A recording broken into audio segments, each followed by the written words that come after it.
Hey, hey, Gemini, welcome back to the channel, everybody. I'm on the road for a couple of days. I'm winded. About Jupiter, Saturn, and Pluto. Pluto first, then Saturn, and then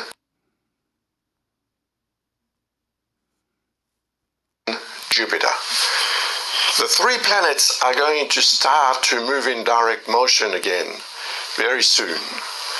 Pluto will do so on the 7th of October, while Saturn does the same thing on the 12th of October, and Jupiter on the 18th of October. So that will have, I think, an important effect according to the other elements around the chart. And the effect is going to be quite strong for some of us, less for others, of course, as usual, because it all depends on your personal birth chart, your situation, your life, your projects, and all sorts of things. I remind you that we have organized a webinar online in October about this phenomenon. So if you're interested to find out more about this, because this video is quite short, naturally, it's only to let you know what may occur while the three planets are starting to move in direct motion again. Right now they're still retrograde, and while they're retrograde, their energies are less operational, they're more like on a standby sort of situation. But as soon as they start in direct motion again, their energy wakes up more or less, and it becomes quite strong. So let's have a look at the first chart dealing with Pluto. I have drawn three charts, one for Pluto, one for Saturn, and one for Jupiter. So this is Pluto starting in direct motion on the 7th of October. Now, on the 6th of October, so the day before, the moon and the sun are going to align, and that will be, of course, the new moon phenomenon. If you are interested in knowing more about the new moon and what it may also bring to you during the period until the full moon, just watch the video that I made, which is posted on this channel. So Pluto represents what needs to be regenerated, transformed, changed profoundly, destroyed, to rebuild on the new ground, on new basis. Pluto represents death, and of course, to be born again, you need to die. So virtually or symbolically, it means that whatever you want to transform in your life, you have to sort of accept to abandon something that you used to have or that you used to do. So that is a very important effect. The influence of Pluto is quite strong, despite the fact that it is the farthest planet from the Sun. And it is a very small planet. But because it remains in the same area of the zodiac for a very long time, Pluto takes 248 years to circle right around the zodiac. So it can remain for up to 30 years in a sign. It's going to remain 15 years in Capricorn, and then when it moves in Aquarius, and that is a phenomenon that I will explain in the video that I will make for 2023, because Pluto will enter in Aquarius in 2023 in March, and it will remain in the sign for quite a few months, and then it will go back in Capricorn to resume its transit in Aquarius in 2024. But anyway, right now Pluto is retrograde, so what you perhaps know that you need to get rid of, to abandon, to sacrifice perhaps. There is something that needs to be dealt with in that situation in which you are. And perhaps it means that if you accept to lose, you are bound to win more or to earn more. So it can be a job, it can be a relationship, it can be anything. It all depends on your life and on your situation, and as I said earlier also, on your personal birth chart. So if you're interested, naturally, just visit our website and you will find the information to ask her a question and or a more profound, in-depth reading of your birth chart in any way. So as you can see, Pluto is in Capricorn, 24 degrees and 19 minutes in Capricorn. Now it is creating those links here, red links. So these are known as discordant configurations. The moon is not going to remain very long in Libra, where it is or where it will be on the 7th of October. It is at 23 degrees. It leaves 7 degrees to get out of the sign, and 7 degrees for the moon equals 14 hours. So it will take 14 hours for the moon to transit through, to start to transit through in Scorpio. But Mercury is there, and it is retrograde.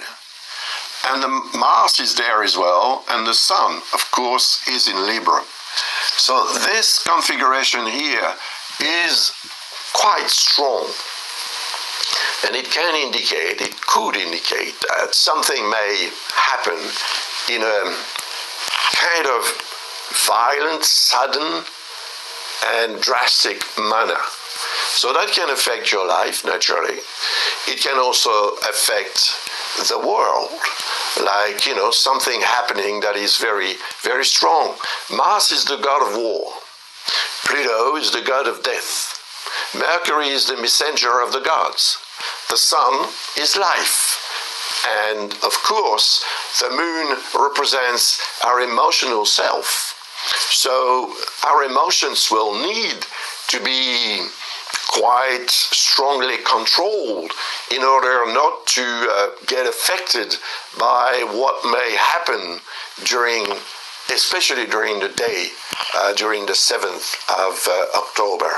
That day is important in my opinion, because the moon will not remain very long in Libra. It is going to enhance the emotional stress that will stand from the event represented by this type of configuration. So we will need to be careful, naturally, to take it easy, to try and control ourselves as well, and try not to be victim of our own reactions. And also we'll need to make sure that we don't go where it is dangerous to go, that we don't get involved in a conversation that may turn out to be an argument, and that could even lead to a conflict or a breakup or something like that. We will be quite strongly motivated to fight against what we don't like as well.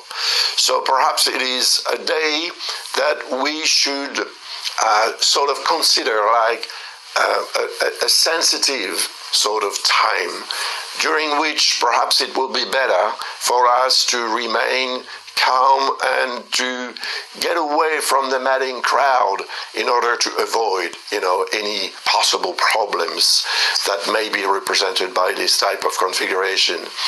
But of course, we cannot avoid everything, and the tension will be in the air. The moon is not going to remain very long, as I said earlier, in this sign, in Libra. But Mercury, the Sun, and Mars will remain longer in Libra. So until, for example, the end of the transit of the Sun in Libra, we will probably still be in that sort of climate, tension with Mars around, which is going to remain in this side until the 30th of October, and Mercury, which is retrograde, so the communication is not going to be easy. So that's, a climate, a sort of atmosphere that will be quite heavy and threatening to some of us. So we need to, take care of ourselves and make sure that we don't do anything on the spur of the moment, reacting too quickly and too impulsively, too aggressively perhaps as well, because aggressiveness is represented also by Mars. Mars is hatred, so try to be more perhaps on the loving side and on the understanding side rather than on the hatred side, because otherwise you will tend to increase the risk of problems. Uranus is in Taurus, and Taurus is a sign that is in harmony with Capricorn because it is an earth sign. But Uranus is retrograde, so it's not as, strong. It's not as prevalent. It's more or less asleep-like. So what we want to change, which is represented by Uranus, may need to wait until Uranus starts to move in direct motion again, which will be in January 2022. But that may deserve to be prepared. And if you prepare what you want to change, then the change will be much more pleasant and a source of durable satisfaction. But while Pluto is in this situation relating to what is in Libra, my advice would be not to act or react or decide on a spur of a moment. As I said, no impulsiveness. That will be for sure increasing the risk of mistakes and errors and all sorts of incidents and perhaps even accidents. So take it easy and be careful, at least for that day on the 7th of October, more especially on that day. And then perhaps on the 8th, 9th and so on, the things are going to become easier. Easier what?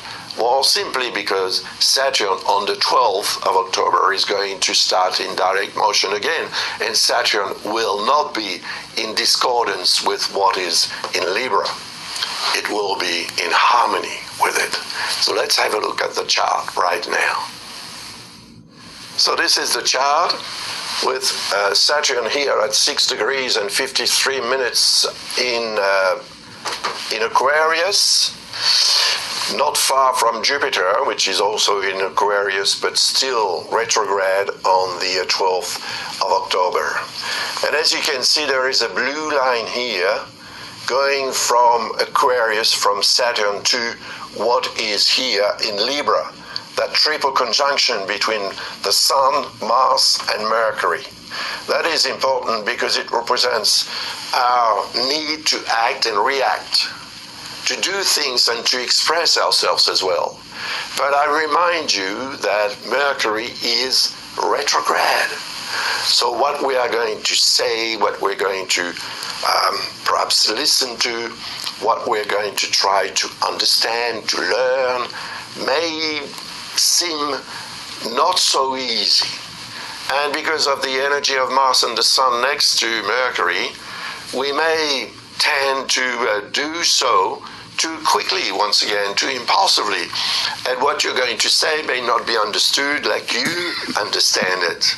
So if you are misunderstood, then it can create, of course, problems. And also traveling. So take it easy when you travel as well, and make sure you don't forget anything that you need wherever you are going to.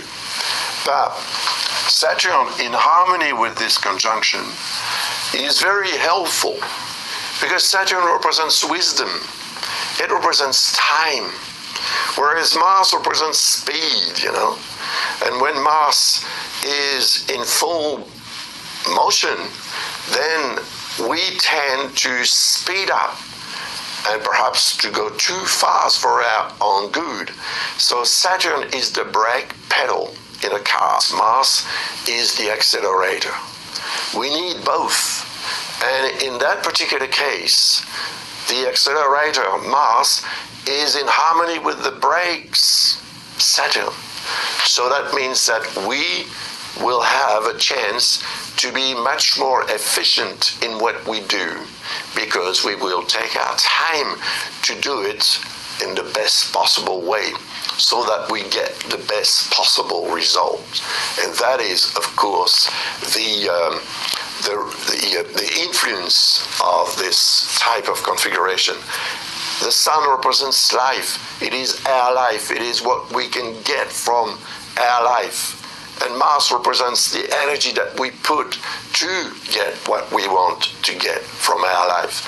So it means that with Saturn operating as such, especially in Aquarius, which is the sign of the people, then we may also take advantage of our relationships with other people in order to do things and to get involved in activities that are going to be quite motivating and a source of satisfaction, and also a source of concrete, rational, long-lasting, durable results. And that's quite good news, really. But as you can see on this chart, Saturn is in discordance with Uranus here, which is at 13 degrees in Taurus, and there is also a discordance with Vesta, which is here in Scorpio at 11 degrees. But Uranus is retrograde, so it's not as strong. The fact is that Uranus represents, as I said earlier, what we want or need to change in our lives. So Saturn is blocking that, more or less. It is putting pressure on the idea of change to perhaps force us to make sure that the change is prepared in the best possible way, once again, so that we get the best possible result from the change, because that result is going to last for a long time. But Saturn is going to remain in Aquarius until March 2023. And Uranus is going to remain in Taurus until 2025, 2026. So while both planets are like that, challenging one another, it means that we will be oscillating more or less between change and no change. It's like to be or not to be, to change or not to change, to go or not to go. And also it represents the fact that due to what we have been going through since the end of 2019, early 2020, and I'm talking about the pandemic naturally, it means that there are a lot of restrictions and they're represented by Saturn. But somehow, thanks to this configuration here, when Saturn starts to move in direct motion again on the 12th of October 2021, it will allow us to be more efficient in what we do and perhaps also in what we say, what we think. Although Mercury is still retrograde, it will be boosted by the energy of Saturn, and it will make our thinking, our way of thinking, perhaps more tangible, more rational, more objective. And if we are more objective, naturally, the results that we get are more interesting and perhaps also more interesting on a long-lasting sort of basis, because Saturn once again represents time. So Mars is there also to give us the extra energy that we need to take the right decision. If you have a decision to take, and if that decision is going to have long-lasting repercussions or consequences, then wait until the 12th of October to take it, or the 13th or 14th. Perhaps even wait until Jupiter starts to move in direct motion again, because Saturn, of course, will be still in direct motion, and when Jupiter does start in direct motion, it will boost the harmonious configuration with what is in Libra, and that's what we are going to talk about right now. Yes, on the 18th of October, Jupiter is going to start to move in direct motion again in Aquarius, where it will remain until the 29th of December.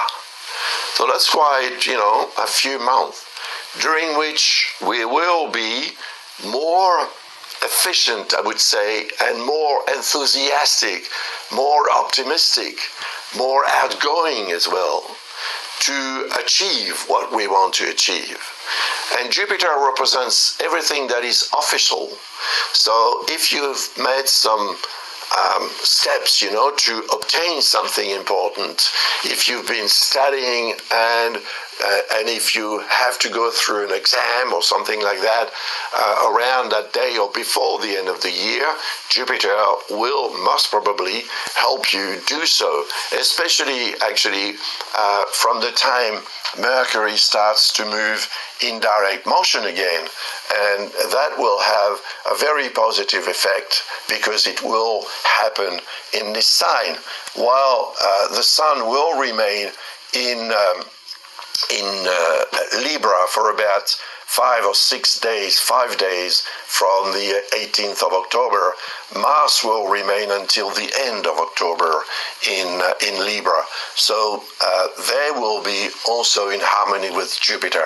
And Saturn represents, as I said earlier, the ability that we have to obtain concrete, long-lasting results.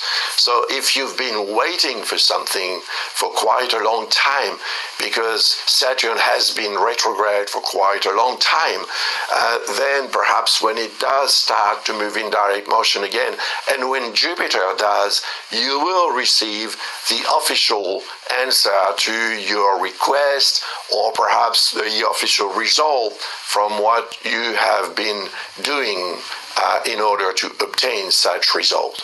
So that is something quite positive, really, because once again, Aquarius represents the people. It is the sign that represents the people. It is the 11th sign, so as such, it is linked to the 11th house, representing people, representing your social environment. But it's not just human environment, it's also geographical environment.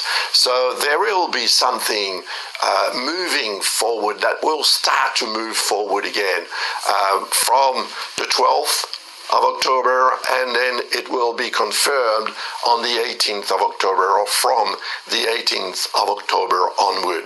So we are probably going to find out very soon that overall things are improving in the world according to what we expect, what we want, what we wish for.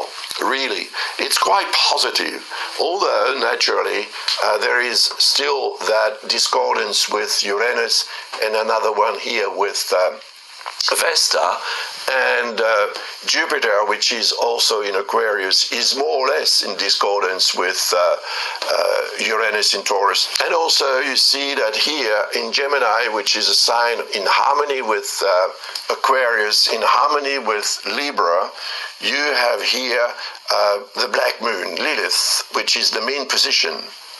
And next to it is the North Lunar Node. And next to it is the true position of the black moon, which is not necessarily the right one, actually. So there are 3 positions possible for that Lilith black moon. I use the mean position. So anyway, because Gemini, where these elements are, is a sign in harmony with Aquarius and Libra, that is increasing actually the positive influence of Jupiter and Saturn as soon as they start to move in direct motion again.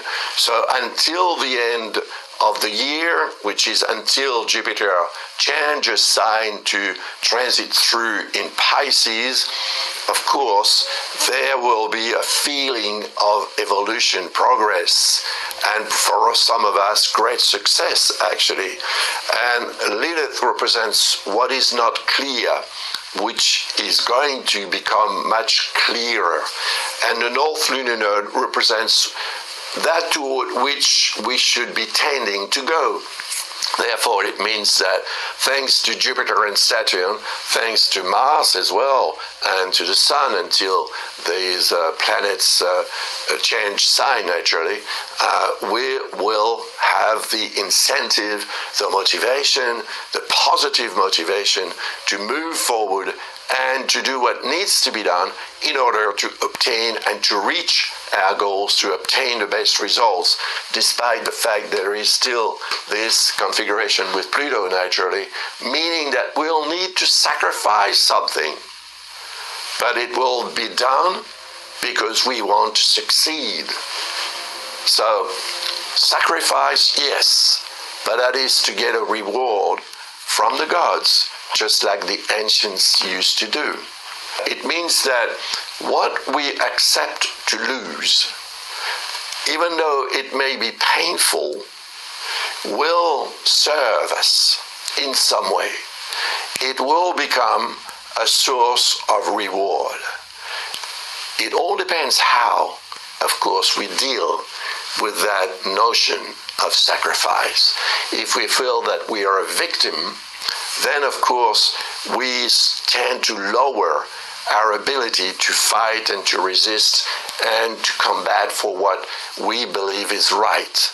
But thanks to Mars, to the Sun, to Mercury as well, and of course to Jupiter and Saturn, to the North Lunar Node in Gemini, to the Black Moon in Gemini as well, then we will most probably have a very strong motivation, very positive motivation, and perhaps also we will benefit from very positive, enriching opportunities that we will have to seize, Don't delay.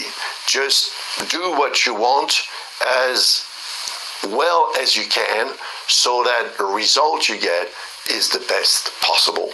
And then you will be prepared to end the year with joy, satisfaction, and more hope, and perhaps interesting projects for 2022. If you want to know more about 2022, just watch my video, the video that I made about this next year. Thank you very much. This is the end of this reading. If you, once again, want to participate in the webinar with Lucas, don't hesitate. Visit our website. You will find information to participate in this webinar. Thank you. Bye for now.